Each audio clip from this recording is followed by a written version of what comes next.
So I started today by asking kids to tell me which problems they had the most trouble with, and 11 and 14 got the most votes. So we're going to go with problem 11 to start with.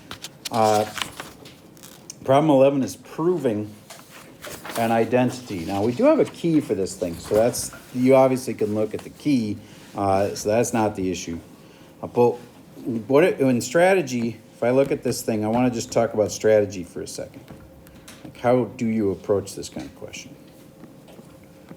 Well, one of my favorite sayings is, if you can, what do you think I'm going to say? Factor it. You should. Can you see anything in this,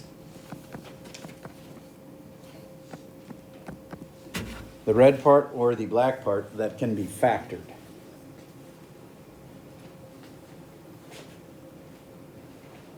Okay. Anytime you see a perfect square with a minus, that's just like this. Can that be factored? Is this a perfect square? Is this a perfect square? Does it have a minus? Can x squared minus 16 be factored? I think you know that answer. What is it? Yes, and then how do you factor x squared minus 16? X plus 4 and x minus 4, okay? Why am I talking about that? Because this is sine and cosine. Well, you can still factor it because it's a perfect square. And I have a whole bunch of kids stuck, and this is the hardest problem, and big surprise, it was a factoring thing. So look for factoring. If you have learned nothing else this year, if you can factor it, you should. Okay, so let's factor that. Everybody try to factor it if you haven't already. Is there other ways to do it? Sure, there's other possibilities, but I've found that if there's factoring involved, you really should try factoring it. Then the other thing you do when you're doing proofs like this is you could look for substitution. Substitution is where you like pull one thing out and put in something else. Okay. So you take the square root of each of these, which is sine squared and sine squared, and then a plus and then a minus. Okay, and then the other one here is cosine, so then that's cosine squared and cosine squared. And you know what that is? What's sine squared plus cosine squared? That's 1. And isn't this on the sheet somewhere? I feel like I recognize it. And it is. So I'm not saying any more. You should be able to figure this out. Hint, one more thought. You can't touch this other side, but you can also know that that's on the sheet somewhere too. That's on the sheet somewhere. This is also on the sheet somewhere. I bet you'll figure it out. Okay, so look at the identity sheet. But what was the first step? Oh, for the 9,013th time, if you can factor it, you should. Okay, let's look at number 14.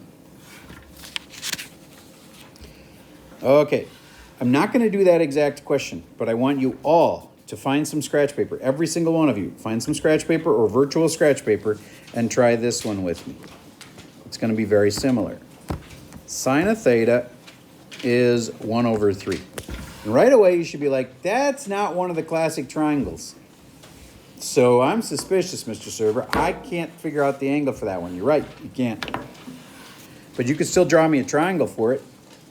I'm going to tell you right now that this is going to be in quadrant 2. There's more than one way we could tell you that. I'm just going to straight up say it's in quadrant 2. Okay, and then I'm going to make a different angle, and I'm going to call it beta. And I'm going to go tangent of beta is equal to 1 in quadrant 3. Well, to me that means I could draw a triangle for this. And remember, you always want two sides. I'm going to give you the hint. Its tangent is 1 over 1 in quadrant 3. Now, I now know something about alpha and I know something about beta. And so I can draw my two triangles. They're in completely different quadrants. They look different. But then the question would be something like this. What's sine of theta plus beta? Well, I got to look that up off the sheet. So this is complex. This is what honors pre-calc is about. Lots of little parts to your problem. All right, so please draw me the two triangles.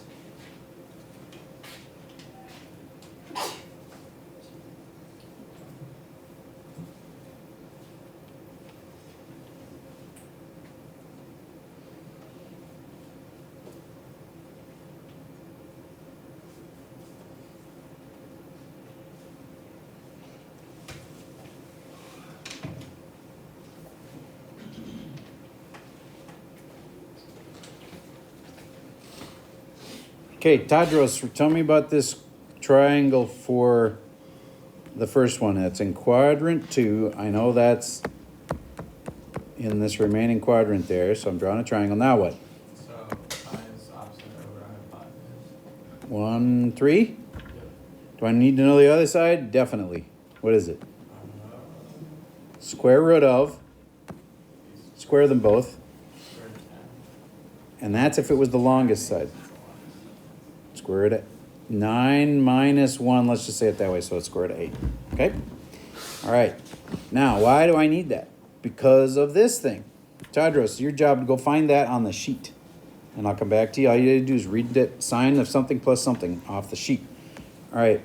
And meanwhile, Isaac, you're going to tell me quadrant 3. I know where that is. It's right there. What should I put where? Put negative 1 on the opposite side and put negative 1 on the adjacent side. And then do you know what the last one is? Is it square root of 2? It is 1 root 2. And you might be confused because these aren't negative, but do you get it would have been negative 1 over negative 1, which would cancel, and so that all works. Okay, and that's beta. I'm going to put a little beta right there. And this was theta. So I'm going to put a little theta right there. Now, Tadros, what's that key saying from sine? So if it's sine of x plus y Yep. equals sine of x cosine y. And now I'm changing it to thetas and betas. And then So sine of theta, and then you say cosine? cosine of beta plus cosine of theta sine of beta. There you go. Cool. Now I just need to know each of these pieces, and I get them from these triangles. Here's the two that involve theta. I'll make them with blue. Sine of theta and cosine of theta. Well, I go up here to theta. And sine of theta, I already knew. It's right there. Sine of theta is 1/3. And then cosine of that is square root of 8 over 3. And then I'm going to go do the two beta ones.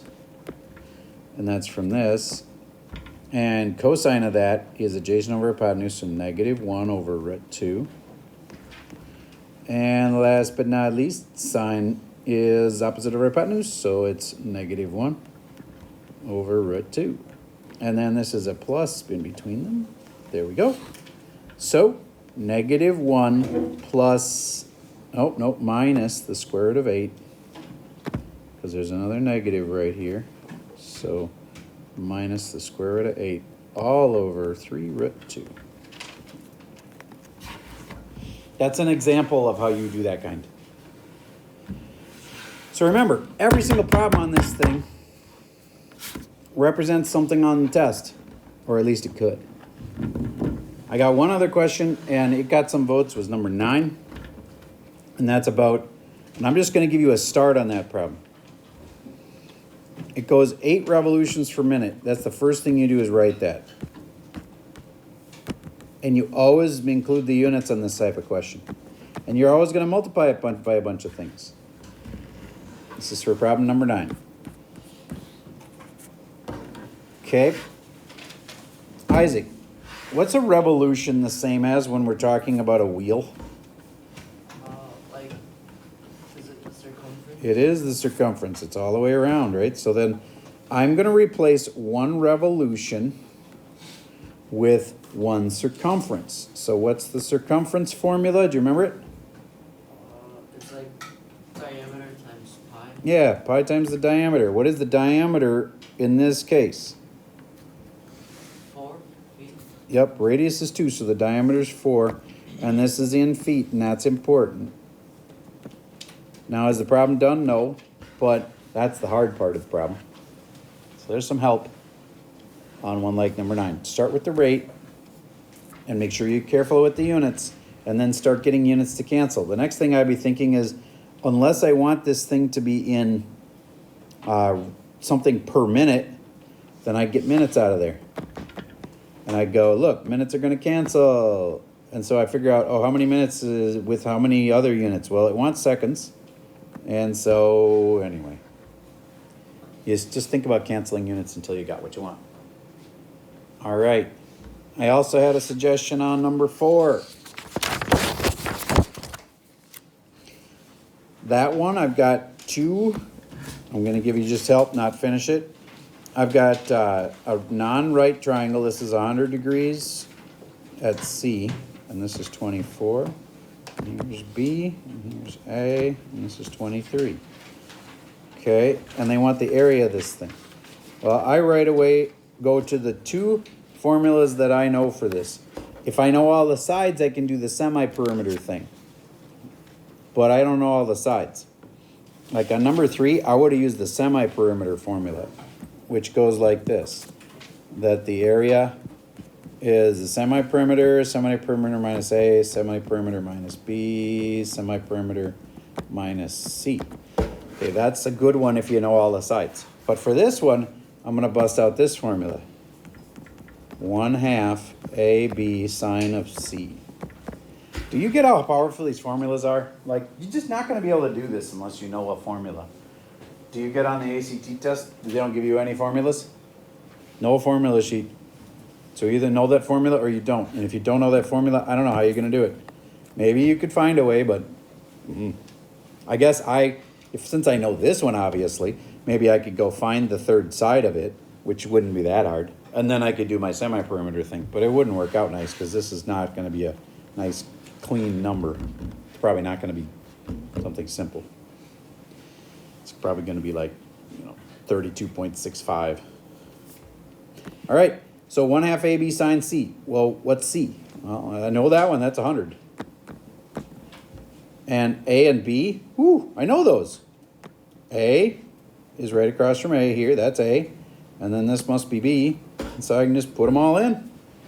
That'll be easy if you know the right formula. Okay. Now there was one other suggestion. I think I do have time to answer it, and that's about number 8. Everybody, please look at 8 for a second.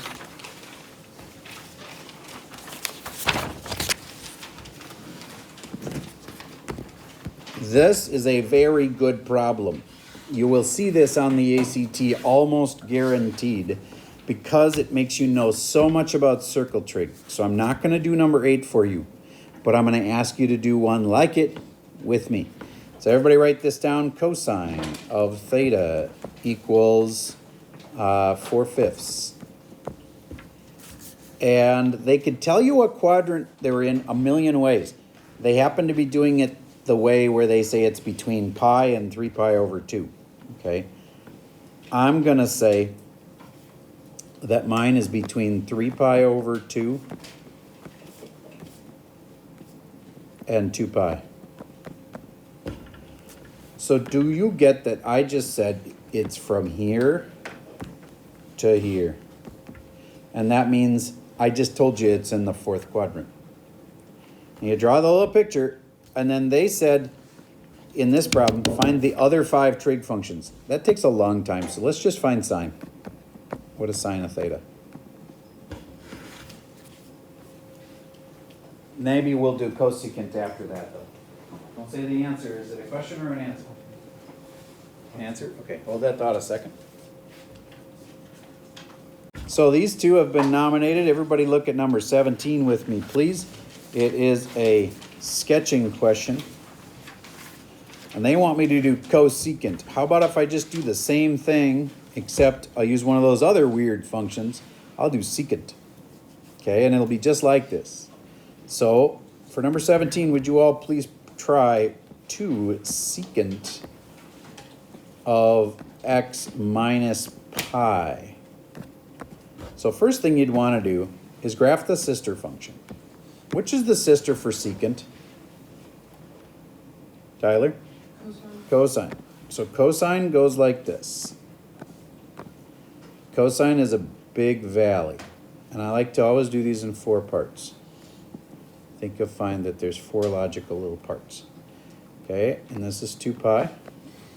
This is pi, and this is pi over 2, and 3 pi over 2. And I like to count them up: 1 pi over 2, 2 pi over 2, 3 pi over 2, and 4 pi over 2. Yay. Now, I want to do a 2 in front of it. Well, instead of a 1 and a negative 1, I have a 2 and a negative 2 then for my 2 key y-axis labels. And last but not least, and I haven't even done secant yet, but I want to do the shift it right pi. I look up here and I go, how far is pi? It's that far. I'm going to have to move everything 2 marks. Negative on the inside means right. So I'm going to have to shift everything over 2 marks to the right. So I like to just take each point and go, okay, I shifted it 2 marks to the right. I shifted it 2 marks to the right. I shifted it 2 marks to the right. And last but not least, I shifted it 2 marks to the right. And now, hopefully, I can get this thing to just look there. Do you agree that's been shifted 2 marks to the right? Now, I just have to go and actually do the, so far all I've done is cosine. This whole time, it's all just been cosine. And what's secant? It's the flippin' sister. It's the reciprocal. It's the 1 over. So if this thing ever hits 0, which it does there and there, there's asymptotes, because the sister function is a flip of that. Okay, so then I go, here's my final answer. There's like loops like this. And then you try to remember to go back in and get rid of this, because cosine, this graph is not cosine. It's the sister function of cosine. So, and then one other little thing is I require that you label each of these marks. So if you are in a good habit of doing this, 1 pi over 2, 2 pi over 2, 3 pi over 2, 4 pi over 2, then you know this is 5 pi over 2 really easy, and you know the next one's 6 pi over 2. See why counting by a consistent thing makes it super easy? All right, so there is your graph. It's just like the one you asked about. Yes? If we do like phase changes to the right or left, can we just rename the x-axis? No, you can't. If you're shifting the whole graph to the right or to the left, like this. Oh, wait. You did say phase shifts, so let me make sure I understand your question. You mean when I normally slide the graph to the left or the right, right? Yeah, that kind you have to actually regraph.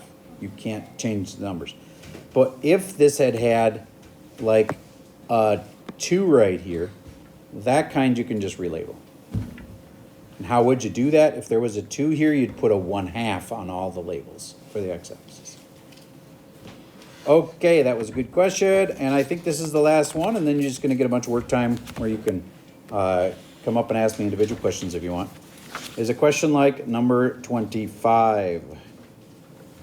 All right.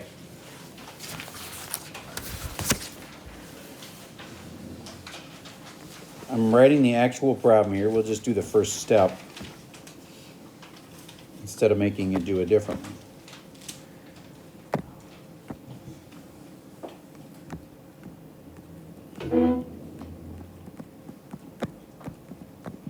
Okay. Any suggestions?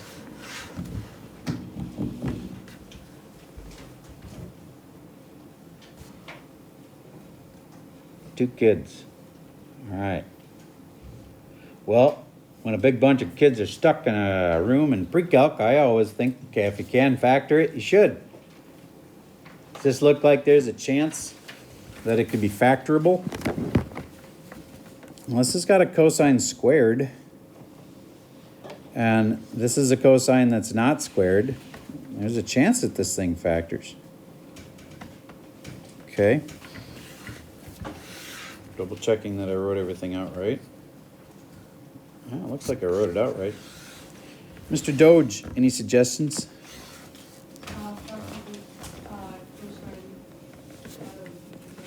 Oh, they both have a cosine in them, so it's not like two sets of parentheses. It's just that they both have a cosine in them. Cosine comes out. Everybody see what you got left, and I betcha that you can figure out what makes cosine 0. Hint, it's a quadrantal. It's either here, here, here, or here. And remember, the cosine is the x value. And then this part, if you can factor, that part also will equal 0. And again, it's not always a quadrantal, but you know, sometimes they are. This one was. So whatever's left after you factor it goes here and here. And other than actually just doing the whole problem for you, I think that's about as far as I should go. All right, so this leaves you about half the class left where you can come up and ask individual questions. And that's all I got for you for today's review problems.